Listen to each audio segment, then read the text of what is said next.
सबका एक न एक दिन चल जाए के बा। आई हम कथा में प्रवेश करो तनी। हमार कथा बा रामचरितमानस से मैया जानकी के वनवास कहे भइल। आ राम जी जौना जानकी से इतना प्रेम करत रहनी वो जानकी के त्याग कहे कर रहनी। हाँ ये बात तने बिहार में चले पड़ी ऐसे कि हम बिहार से आएंगे।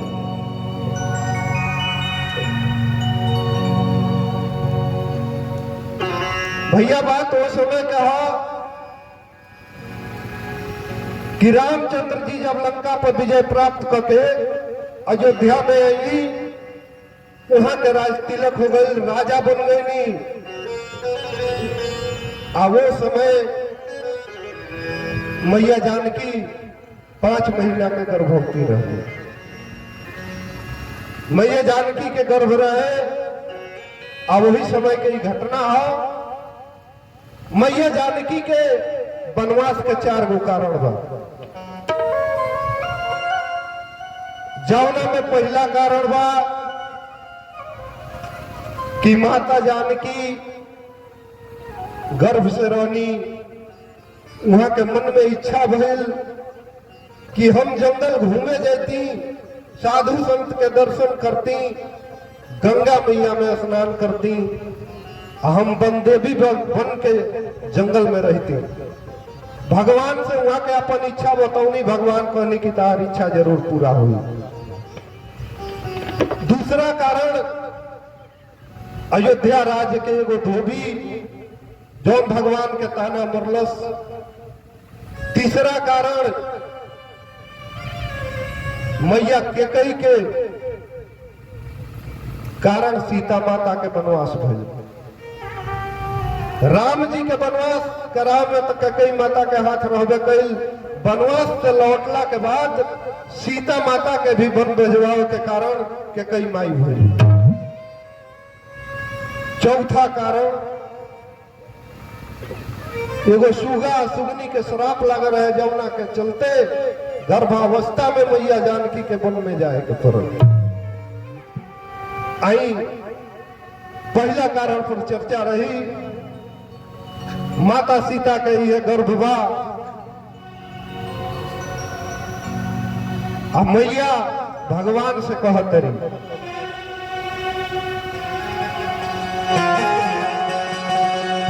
कि मनवा करे स्वामी घूमे खातिर बनवा।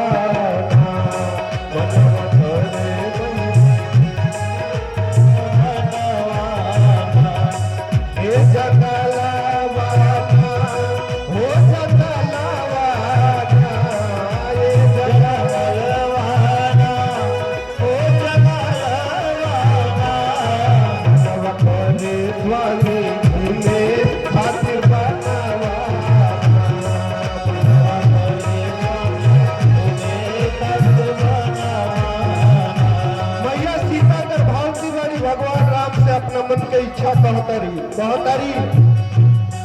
जाके गंगा में नहैती, कंद मूल फल बन के खैती। जाके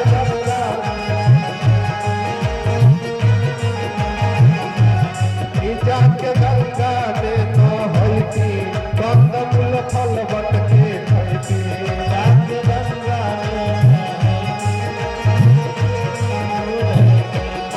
साधु के करती दरदा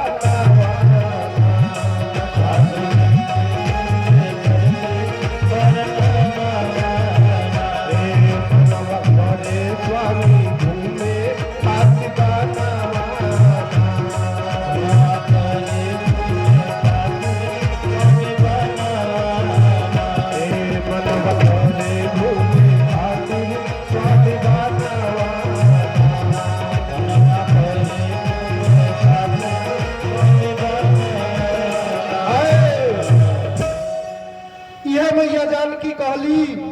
कि स्वामी हमरा जंगल घूमे के मन करता, हमरा साधु संत के दर्शन करे के मन करता, हमरा गंगा जी में स्नान करे के मन करता, भगवान कहने की तारी इच्छा पूरा हो। आई बात सही भी बा कि अगर औरत लोग के गर्भ रहे तो बढ़िया भोजन करावे के चाहिए, बढ़िया सत्संग प्रवचन कथा सुनावे के चाहिए, साधु संत के दर्शन करावे के चाहिए, मंदिर के दर्शन करावे के चाहिए। लेकिन ये बेरा के युग में तो जब औरत लोग का गर्भ रहता है वेरा लोग फिल्म देखता, आज जब उनके पति अगर बाजारे जात रहता है तो कहता लोग की सुनता नहीं तो का है जाता नहीं बाजार है तो हाँ जाता नहीं तो तन 20 रुपया का हमरा खातिर चटकारा चाउमीन बनवा के ले आए वह चाउमीन खाता लो तो जेंगा खजर खजर चाउमीन रहता न वही खाउज खाउज लड़का होता रहता। अब लड़का कोई चैन से ना रहे हरदम खाउज खाउज कोई नहीं रहे।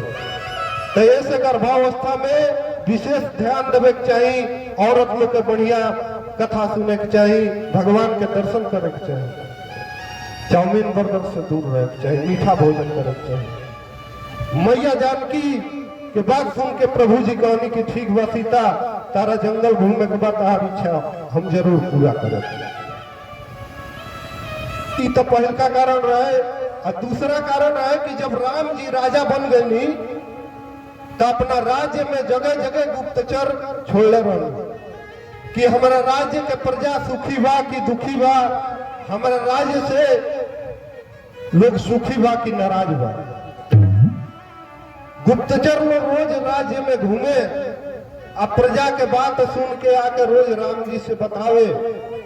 एक दिन के बात है कि सारा गुप्तचर लोग राज्य से खबर लेके आई रहे, भगवान राम सिंहासन पर बैठल बनी, सारा गुप्तचर लोग अपन अपन बात कहल। एक जना गुप्तचर कहले कि महाराज राम राज्य बहुत बढ़िया चलता, चारों ओर राम राज्य के जय जयकार होता, प्रजा कहता कि राजा रामचंद्र की, राजा रामचंद्र की जय। दूसर का जना भी अले वो कहले कि भगवान राज्य के प्रजा बड़ा खुशहाल बा, केहू के कोनो दुख तकलीफ नहीं है। यही तरह सब गुप्तचर लो अपन अपन बात बताओ लो। लेकिन एक जना गुप्तचर में ऐसा रहे जो किनारे मुड़ी नीचे करके खड़ा रहे। राम जी के नजर जब उनका पर पड़ल, राम जी पूछनी कि तू कहे अपन बात नहीं बताओ, तू कहे मुड़ी नीचे करके बैठल बोला। गुप्तचर कहले कि भगवान हम का करी, हम ऐसा बात सुन ले बानी कि हमरा कुछ कहल नहीं बनत। भगवान कहली कि तू गुप्तचर हुआ, तारी धर्म बनता, तारा के यही खातिर हम रखले बानी कि प्रजा में कोनो बात सुनो तो तू आके हमसे बताओ, बात नीमन होके चाहे बाउर होके, तार बताओ धर्म बा, तार फर्ज बा, तू बात के बताओ। तब गुप्तचर कहलस राम जी से कि भगवान एक बात बा कि रावण के कारण से सीता माता कुछ दिन रही है लंका में, अब बस फिक्र तो इस बात का है, कुछ लोग पड़े हैं शंका में। गुप्तचर कहलस कि भगवान रावण के चलते माता सीता 14 महीना 10 दिन लंका में रहली। कितना दिन देखिए यो प्रश्न, यो जानकारी के बाद हम लोग पूछ देला कि मैया जानकी लंका में रहली तो कितना दिन में रहली। तो मैया जानकी प्रमाण मिलेला कि लंका में 14 महीना 10 दिन रहल बाड़ी। दूत कहला कि भगवान रावण के चलते मैया जानकी 14 महीना 10 दिन लंका में रहल बाड़ी, एकरा चलते अयोध्या के कुछ प्रजा में शंका बा।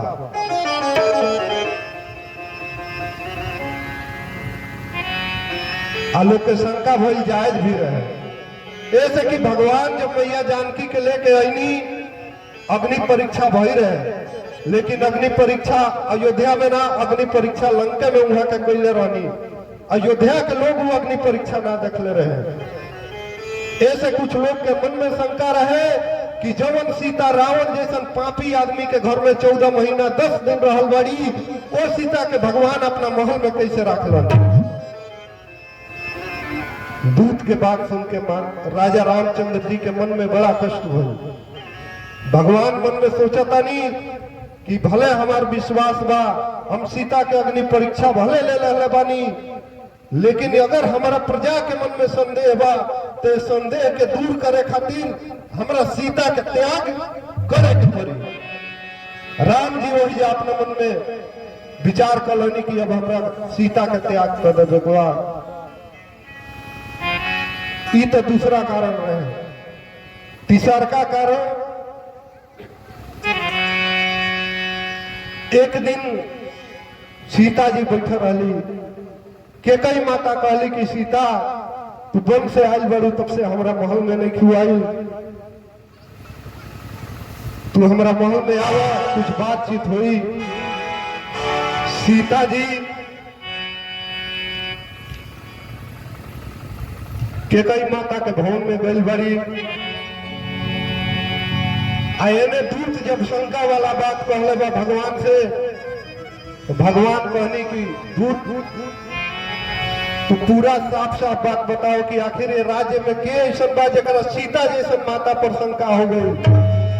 दूतवा कहता कि एगो धोबिया अपना धोबिनी या के मारत रहुए, एगो धोबिया अपना धोबिनी या के मारत रहुए, एगो धोबिया अपना धोबिनी या के मारत रहुए।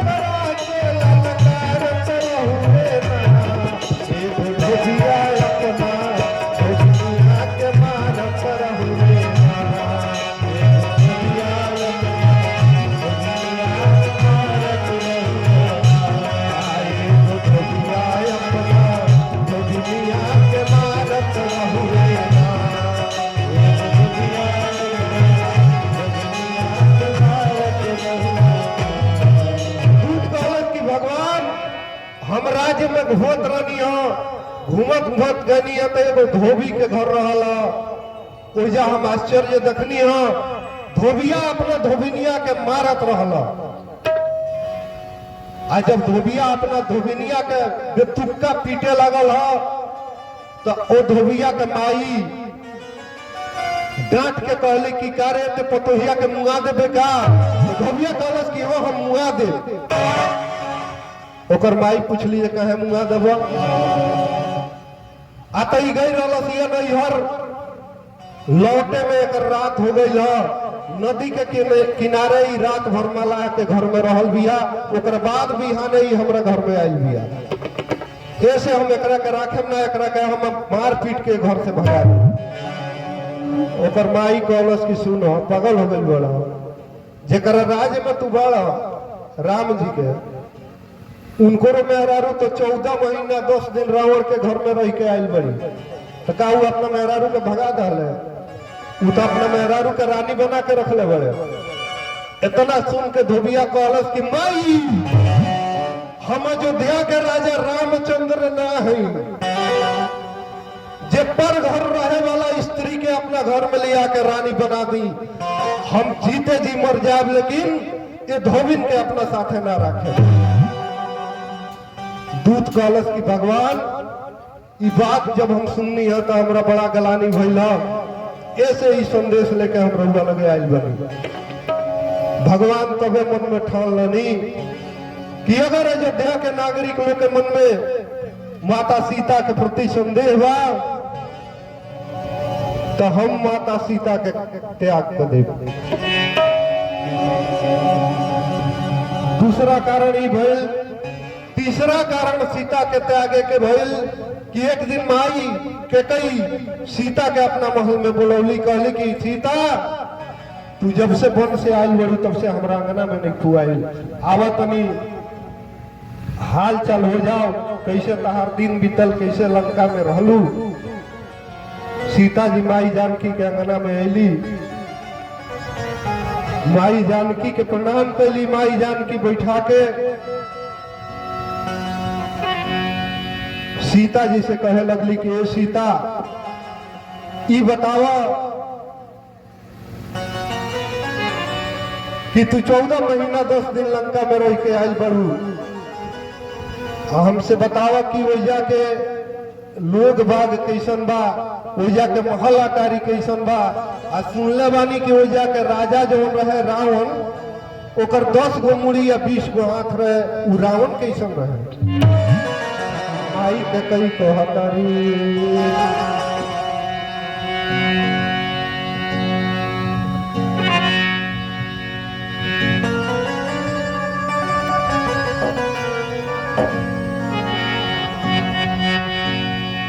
एक दिन के कई पूछली सीता से बचना,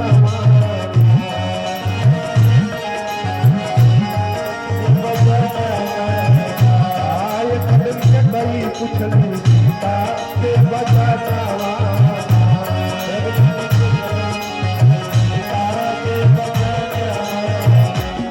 एक दिन के कई पूछली सीता से बचनवा, जयनवा कान लंका के कहा।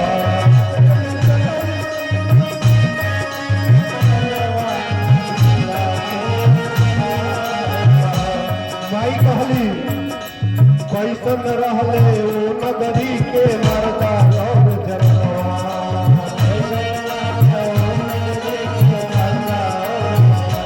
के नहीं कहली कि सीता ई बताओ कि लंका के नर नारी कैसन रहले। माई कहतारी कैसन रहले ओ नगरी के मर्दा और जनवा।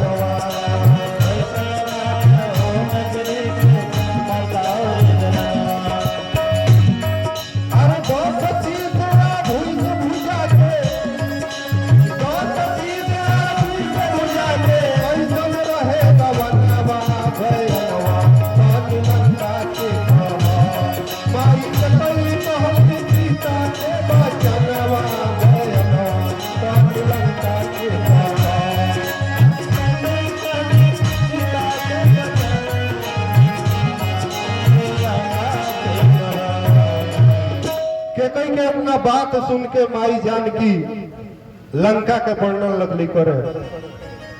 जब माई बहन लोग एक जगह बैठे लालन तो ये कुल बात होला कि ये सखी कैसे रहलू हो, तो हऊ कैसे बाड़ी, तार सास कैसन बिया, तार ननद कैसन बिया। वही तरह दोनों सास पतोही में चर्चा होता।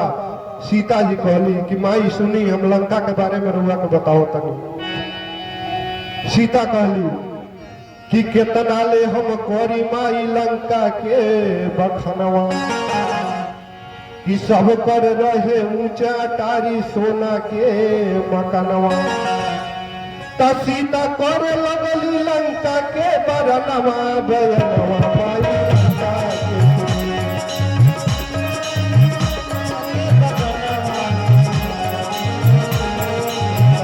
सीता करे लगली लंका के बखनवा, बयनवा लंका के।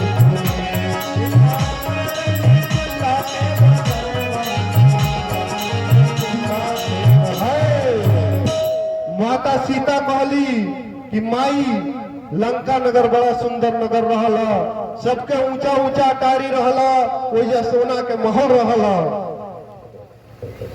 इतना बात सुन के कई पूछली बात तो ठीक बा, लेकिन ओइजा के राजा जो रहला रावण, सुनले बानी कि ओकर 20 गो बाह या 10 गो मुड़ी रहला, ऊ कैसन रहला। इतना बात सुन के माई जानकी कहली कि मैया हम इतना दिन लंका में रहनी, लेकिन आज ले रावण के चेहरा हम ना देखले रहनी। रावण कबो हमरा लगे आवे तो हम रावण के चरण भर देखले बानी, रावण के चेहरा आज ले नहीं देखले। आ एकर प्रमाण रामचरितमानस के सुंदरकांड में भी लिखल बा कि तृणधारी ओट कहे देई, सुमरी अवधपति परम सने। एक बेर रावण जब माता सीता के सामने आई, मैया एगो तिनका के सहारा लेके तिनका के आड़ से रावण से बात कैले बाड़ी। न तो एक बाद रावण से कबो बात भी नहीं की कैले, और न रावण के कबो चेहरा सीता जी देख ले। माई से कहली सीता जी कि माई हम एक बेर खिसिया के रावण के गोड़ की ओर तकनी, अब वह रावण के चरण भर देखले बानी, बाकी ओकर कोनो शरीर हम नहीं देखले। केतई जी कहली कि वाह सीता वाह, धन्य बाड़ू तू जे रावण ऐसा प्रतापी ब्राह्मण परम ज्ञानी पंडित के चरण के तू दर्शन कर लेलू। सीता तू धन्य बाड़ू।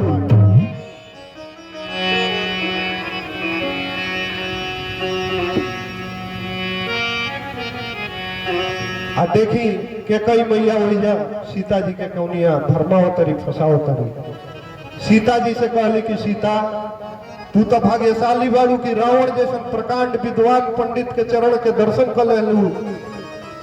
वही चरनिया के फोटो है हमारा आंगनवा के दौलिया पर बना दे, ताकि हम रोज बिहाने उठ के उतना ज्ञानी पंडित के चरण के दर्शन करके अपन भाग्य संवार। सीता जी ये बतिया के बुझ ना पौली। आ सीता जी एगो कोयला उठा के आय अंगना के दीवार पर रावण के जो चरण रहे वो दोनों चरण के चित्र ठेहुना पर ले बना दहली कि सोझिया सीता समझ न पौली के कही के बचनवा। अरे सोझिया सीता समझ न पौली के कही के बचनवा कि चित्र बनौली ठेहुना पर ले। अरे रावण के चरणवा बयनवा तनी आगे के सुनी, तयगरा आगे का बाहो दबा घटनवा बयनवा तनी आगे के सुनी।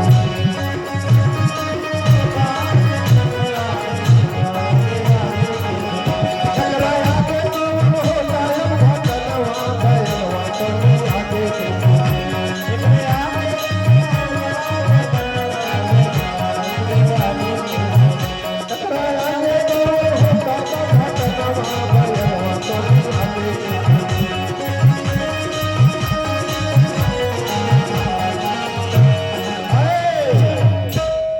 सीता मैया कोयला उठा के रावण के दोनों चरण के कई माई के अंगना में बना दहली। आज जब दोनों चरणवा बना के सीता माई वजह से चल गई नू, तब के कई का कहली कि वह कोयलवा उठा के और वही चरणवा के हिसाब से रावण के पूरा शरीर के रचना कर डाली। 10 गो मूड़ी 20 गो बाई बना के रावण के पूरा फोटो तैयार।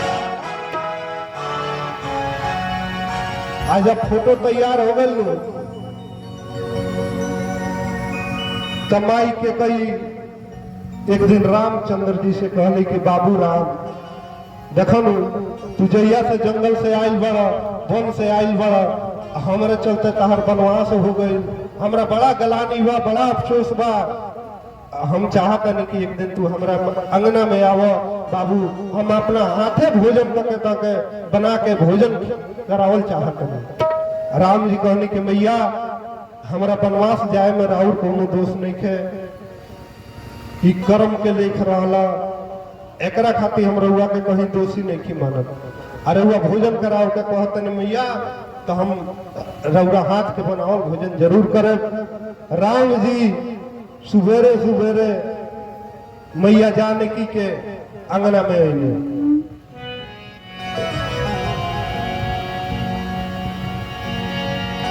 कि भोजन करे के रामचंद्र के बोलवली अपना भवनवा के कई बोलावा तारी कि भोजन करे के रामचंद्र के बोलवली अपना भवनवा। कि देखल रावण अरे देखल राम जी हई के बनावा, अरे अंगना में रावणवा बेयनवा तनी आगे के सुनी। रावण के फोटो देख के रामचंद्र जी क्रोध से लाल हो गए। नहीं कहनी कि जौना रावण के कुल खानदान समाप्त करके रावण के सारा चाहे वाला लोग के मार के धरती से हम रावण के नामो निशान मिटा दी। ओ रावण के फोटो हमारे अंगना में के के बना दी हो ये हमारा परिवार में ऐसा हो गल बा कि रावण के भक्त हो गल बा। तो के कई कहतरी देखी अब के कई बात के कैसे घुमाओ तरी हाय रे के कई कहली कि झूठ न बोलब ए बबुआ हम तोहरा से बचनवा कि झूठ न बोलब ए बबुआ हम तोहरा से बचनवा कि तोहरा में हरी बैठल बैठल अरे रचली हई रचनवा बयनवा तनी आगे के सुनी तो दिन रामचंद्र ने पैनी है भजनवा तनी आगे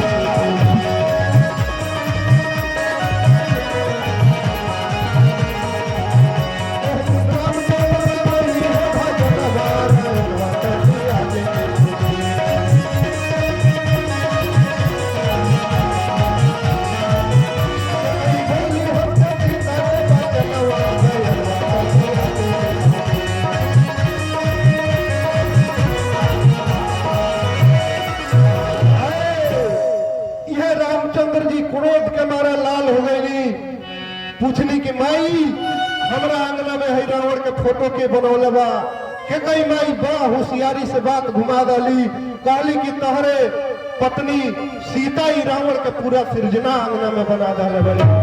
रामचंद्र जी कहनी कि सीता के इतना मजाल कि हमरा आंगना में हमरा दुश्मन के फोटो बना डाली सीता ये अपराध अक्षम्य बा एकरा खातिर हम तारा के माफ ना कर। श्री रामचंद्र जी वही मन में सोच लेनी कि अब समय आ गई बा सीता के त्याग करे के पड़ी। राम जी वजह से जाके अकेले अपना कक्ष में बैठ गई द्वारपाल लोग के आदेश जानी ऐ द्वारपालो मैं एकांत में रहना चाहता हूं किसी को भी अंदर आने न दिया जाए। द्वारपाल लोग द्वार पर पहरा में लाग गए। राम जी सोचे लगनी कि सीता के जंगल में आखिर छोड़वाई तो केकरा से छोड़वाई कि ऐसा बा जो ये सीता के ले जाके जंगल में छोड़ दी। राम जी विचार करत करत सोचनी कि शत्रुघ्न भैया कहले कि भैया रुआ हमरा के कबो कोनो काम ना अरहवेनी कबो कोनो आज्ञा ना देनी। इस सोच के भगवान शत्रुघ्न के बोलौनी शत्रुघ्न से कहनी कि शत्रुघ्न तारा एगो काम करे के तोरी। शत्रुघ्न कहले कि भैया आज्ञा दी रउआ मुंह से निकले से पहले राउर वचन हम पूरा करें। राम जी कहली कि शत्रुघ्न आधा रात में रथ सजाओ के बाद सीता के ऊपर बैठाओ के बाद आ सीता के ले जाके घनघोर जंगल में छोड़ देवे के बाद इतने लेना जंगल में छोड़ला के बाद सीता के दहिना बाएं काट के प्रमाण में ले आके हमरा लगे इतना बतिया सुन के शत्रुघ्न जी रोए लगे।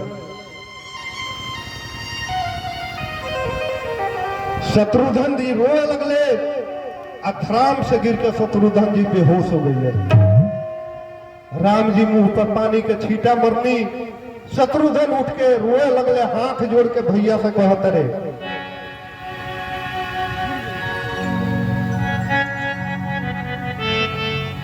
अरे भाभी से कौन ऐसन भइल बाटे दोस्त हो अफसोस के मानावा में हो गए बेहोश हो अफसोस के मानावा में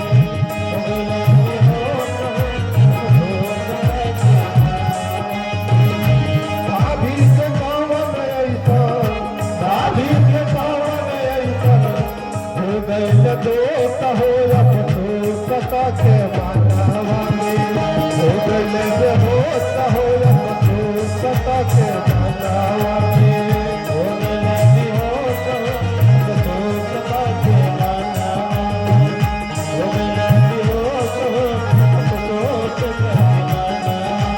शत्रुघ्न जी रोआ करे आ कहत बार हाथ जोड़ के भैया से शत्रुघ्न जी बतिया कहेले रोई रोई, शत्रुघ्न जी बतिया कहेले रोई रोई, ऐसा काम प्रभु जी हमसे न होई, ऐसा काम हमसे न होई, ऐसा काम प्रभु जी हमसे न होई, ऐसा काम प्रभु जी हमसे न होई।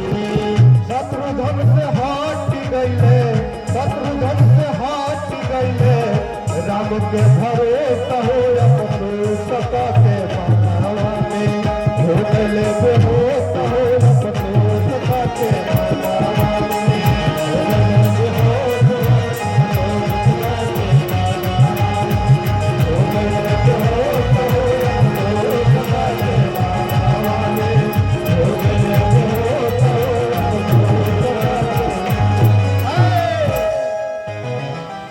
इतना बतिया सुन के शत्रुघ्न जी बेहोश हो गई। नहीं, राम जी के भरोसा उठ गए। राम जी कहनी शत्रुघ्न के मान के ही बात नहीं थी। राम जी दूत लोग को बोले नहीं, शत्रुघ्न के कहनी कि इनका के ले जाके बिस्तर पर आराम करावे लोग लगी। ओकरा बाद से राम जी भरत के बोलौनी। भरत से भी राम जी कहनी कि भरत आधा राति खन रथ सजावे के बाद मैया जानकी के रथ में बैठावे के बाद ले जाके घनघोर जंगल में जानकी के छोड़ के आवे के बाद भरत जी के भी हुए दशा भइल। भरत जी के करेजा दुख के मारे फाट गइल। भरत जी रोए लगनी। भरत जी भी गिर के बेहोश हो गई। देखिए एगो बेरा के प्रेम रहे कि भौजाई के वन में छोड़े के बाद सुन के खाली देवर बेहोश हो गई गिर के। एगो एहू बेरा के देवर भौजाई वालो देवर ईटा से भौजाई के कपार फोड़ देता रहू तो भौजियो बेलना चला के देवर के नकलोल टूट। ए बेरा के देवर भौजाई में ही पटवी बा। आ एगो ए बेरा के देवर भौजाई रहे लो कि मात्र भौजाई के अब छोड़े नहीं खेले में गए। अभी राम जी कहले बानी कि जंगल में छोड़ देवे हुआ तो गिर के बेहोश हो गई। एगो ए बेरा के प्रेम रहे, ए बेरा के जमाना बा। आई ऐसा ही एक जना भाई रहे होशियार चंद्र। उनके नाम रहे होशियार चंद्र। उनके बियाह हो गई शहर में। शहर के लड़किनी से बियाह हो गई। लड़किनिया से बियाह भइल। आ बियाह भइल रहे तब से कहियो ससुरारी ना गई होशियार चंद्र। लड़किनिया पहला बेर लौट के जब अपना नैहर आई न सखी सलेहर लो लागल पूछे कि हो तार ससुरा कैसन बा, कैसन तार सास बाड़ी, कैसन तार ससुर बाड़े, आ तार पतिदेव जी कैसन बाड़ी। लड़किनिया कहलस कि देखा लोग हमार ससुरा बड़ा निमन मिलल बा। आ सास ससुर के तो पूछल लोग मत बड़ी जाने लालो माने लालो। आ हमार जौन वहाँ के बानी नु वहाँ का तो एकदम हीरो मिलल बने। हीरो कोट पैंट टाई पहने। अब देखी अपन इज्जत बचावे खातिर आ नैहर में बढ़हन बने खातिर झूठ बोलतिया, अपना पति के तारीफ करतिया। आई बात सही बा। माता बहन लोग कबो अपना मर्द के अपना नैहर में कबो शिकायत ना बतियावे के चाहिए। ऐसे कि रउआ अगर अपना पति के शिकायत अपना नैहर में करो तनी तो पति के साथे साथे रउआ बेइज्जती होता और औरो वही हिसाब से इज्जत हुई। ऐसे कि बियाह भइला के बाद पति के घर ही पत्नी के घर होला। पति के सम्मान से ही पत्नी के सम्मान मिलेला। पति के जितना इज्जत रही हितई नतई में समाज में कोई हिसाब से पत्नी के भी इज्जत होला। औरतिया कहलस कि हमार मर्द बड़ी सुंदर मिलल बड़े। सहेली लोग कहल कि तनी एक बेर बोला दे तू हमनियों को देख लेती या तार मर्द। कहलस कि ठीक बा इमे का करे के बा। एक दिन फोन कैलस। फोन इनके पतिदेव उठौले। कहलस कि का करता नी।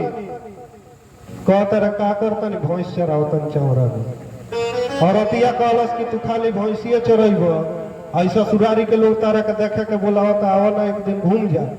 कहले कि ठीक बा मेहरारू हो तो तार बात नानू काटे। मरद अइले मेहरारू खुशी में मार जना पुआ पकवान पूरी पनीर मशरूम बनौलस पकौड़ी छनलस। आई है उनके पतिदेव खाए बैठ गए तो बढ़िया घर के औरत रहेले तो अपना नैहरों में रहेले तो बड़ा पर्दा से रहेले। पतिदेव अंगना में भोजन करत रहे, सहेली ले उनके चारों तरफ से घेरले बा, आइन के मलकाइन दुआरी पर से खड़ा होकर देखो तरी जे कौनिया खा करे। ई का करस देहाती आदमी एगो पुड़िया एके बेर उठाव और पे आलू के एगो कतरी धर आ एके बेर लपेट के मौगी देखत देखत रहे तो कहलस कि तो हमार हस्बैंड देखत नहीं हमार बेइज्जती करा दी है। सहेली है तो हौसतरी से इनके खाइल देख के गंवार के तरह खाता रहे।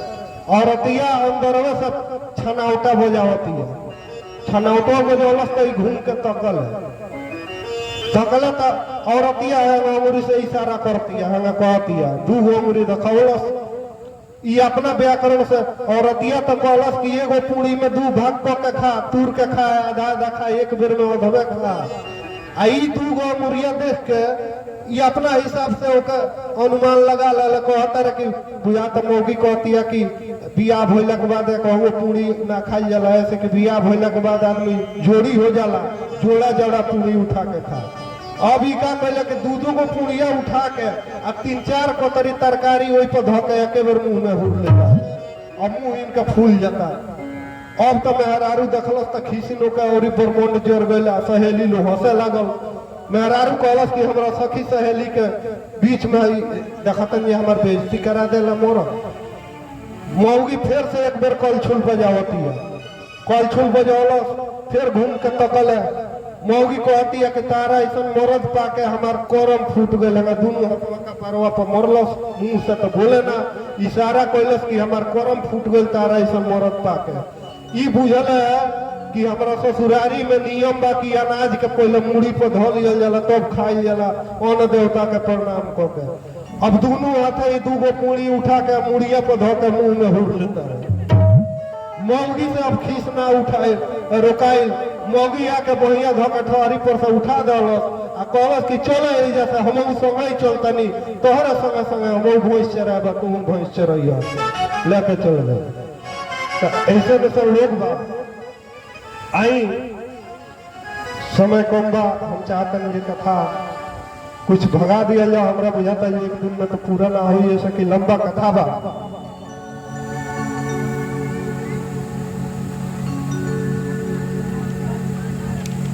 यह राम जी भरत के भी बोलौनी, भरत जी भी बेहोश हो गए, राम जी भरत के भी वापस भेज देनी।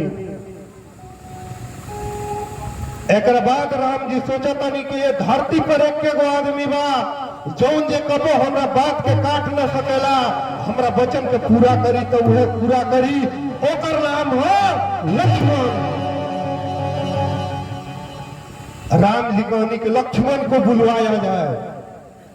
दूत लोग लक्ष्मण जी के संदेशा दिहल, लक्ष्मण जी भैया राजा प्रभु रामचंद्र जी रउआ के बुलौले बानी। लक्ष्मण जी दौड़ल आईनी, भैया के प्रणाम कैनी, कहनी भैया कौन ऐसा बात हो गई कि मेरा रउआ अचानक हमरा के बुला देनी हो। राम जी कहनी कि लक्ष्मण हम तो से एगो बात कहता नहीं, देखी लक्ष्मणों का वह हाल हो रहे और राम जी डायरेक्ट कोई दल रहते कि सीता के छोड़े के बाद तो जौन हाल शत्रुघ्न भरत के भइल बेहोश होकर गिर गए लोग, वह हाल लक्ष्मण के भी भई रहे। लेकिन राम जी तन बतिया के घुमा दल आ लक्ष्मण ओ झांसा में आ गए। राम जी कहते लक्ष्मण से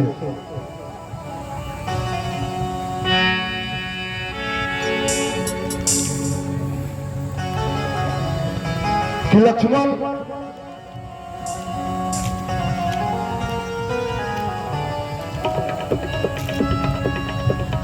राम जी कहते कि लक्ष्मण अगर तुम हमारा बात के काट देवो तो हमरा के जिंदा ना पैबो। राम जी कहनी कि तज यज्ञ प्रति उत्तर किन हो, तज यज्ञ प्रति उत्तर करी हो, अब मोहि बिन सोच जन्म भर मरी हो। राम जी कहनी कि लक्ष्मण अगर हमरा बात के तू नहीं मानत, हमरा बात के काट दे तारा तो हमार मृत्यु आज में हो जाई, जन्म भर तू राम खातिर तड़प तड़प। लक्ष्मण जी हाथ जोड़ ले, लक्ष्मण जी कहता रहे कि भैया रउआ आदेश करी, अगर ब्रह्मांड भी पलट जाई लेकिन रउआ वचन के पालन हम करब। तब राम जी कहनी कि लक्ष्मण आधा रात में रथ सजावे के बा, सीता के रथ में बैठावे के बा, घनघोर जंगल में ले जाके सीता के छोड़ के आवे के बा। ऐतने ले ना लक्ष्मण सीता के बहिना बाई काट के हमारा सामने लेके हाजिर करे के बा, ताकि प्रमाण रहे कि जो तू जंगल में सीता के छोड़ के आई बा। इतना बात सुन के लक्ष्मण जी रोने लगले। लक्ष्मण जी भगवान से कहले कि भगवान हमारा मैया के जंगल में छोड़ला में कोनो तकलीफ नहीं है भगवान, लेकिन जब हाथ से हम जिंदगी भर आशीर्वाद पाने बानी, वो हाथ के काट के हम रउआ सामने कैसे लिया, कैसे वो हाथ के हम काटे भगवान, ये काम कैसे होई, का रउआ कोई नहीं। लक्ष्मण जी कहते रहे आर शक्तिबान लागल जहियारा नवा में, तहिया निकल न प्राण। लक्ष्मण जी कहता रहे कि हे भगवान जहिया हमारा शक्तिबान लागल है, तहिया कहे ना हमार प्राण निकाल लला, हमरा के जिंदा कहे छोड़ला। लक्ष्मण जी ये कहता रहे कि शक्तिबान लागल जहियारा नवा में, तहिया निकल न प्राण। हाय रे विधाता तू जियवल काहे ना ले लिहला प्राण, काहे के विधाता तू जियवल हमके। लक्ष्मण जी कहता रहे कि हे विधाता तहिए हमरा के कहे ना तुम मुआ डाला, हमर प्राण कहे तू छोड़ डाला। लक्ष्मण जी धर्म संकट में पड़ गईले, एक तरफ भाई का आदेश और दूसरा तरफ भाभी के प्यार। लक्ष्मण जी बड़ा धर्म संकट में पड़ल बड़े कि करी तका करी, लेकिन लक्ष्मण जी भाई के आज्ञा माने खातिर मजबूर हो गए। सीता जी के महल में जाके सीता जी के दरवाजा खटखटाओ तरे।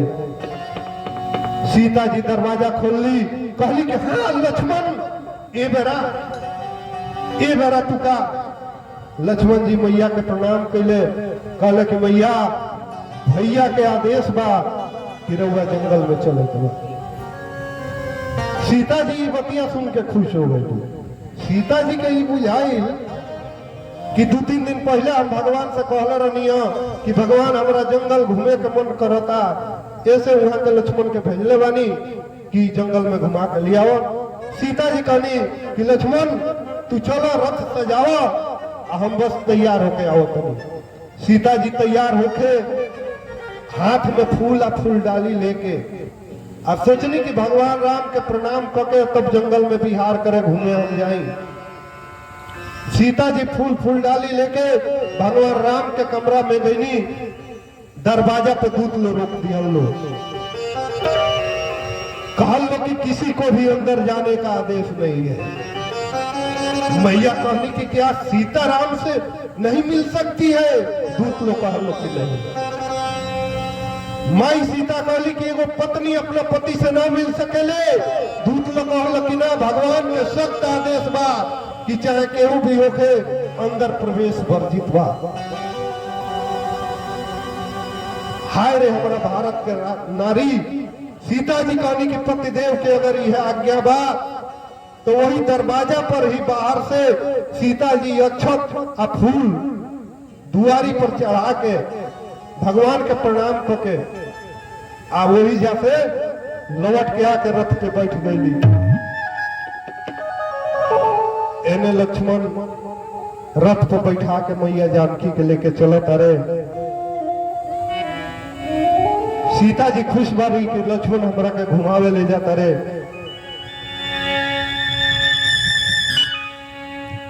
कि हाथी हाथी सीता महारानी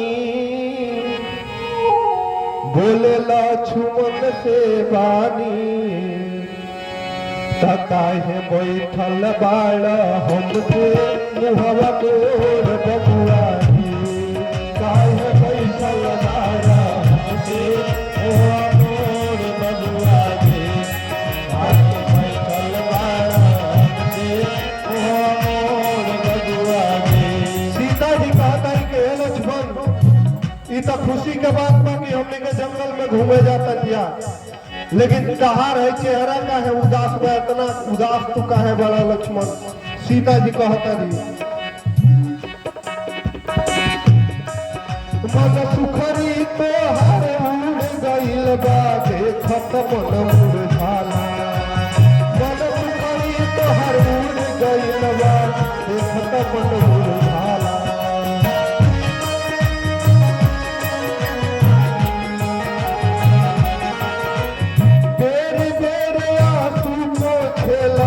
सीता पर भिज जाला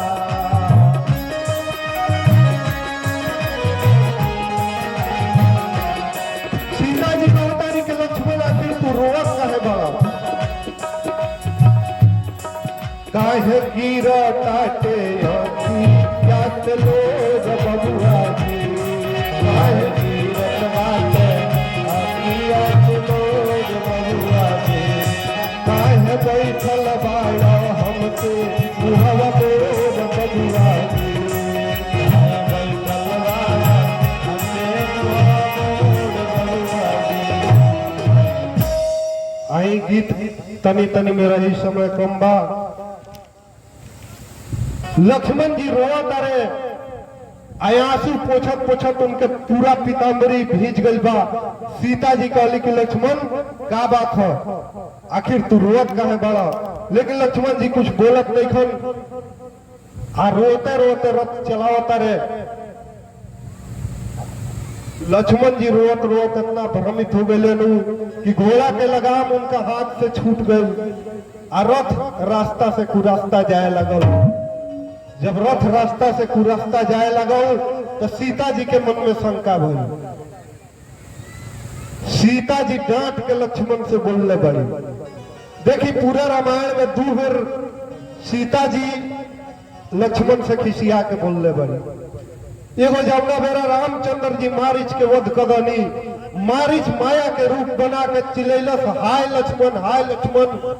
सीता जी कहली कि लक्ष्मण तारा भैया पर कोनो संकट पड़ल बा, दौड़ा तू जा देखा। लक्ष्मण कहले कि नहीं माई, भैया पर कोनो संकट ना आ सकेला।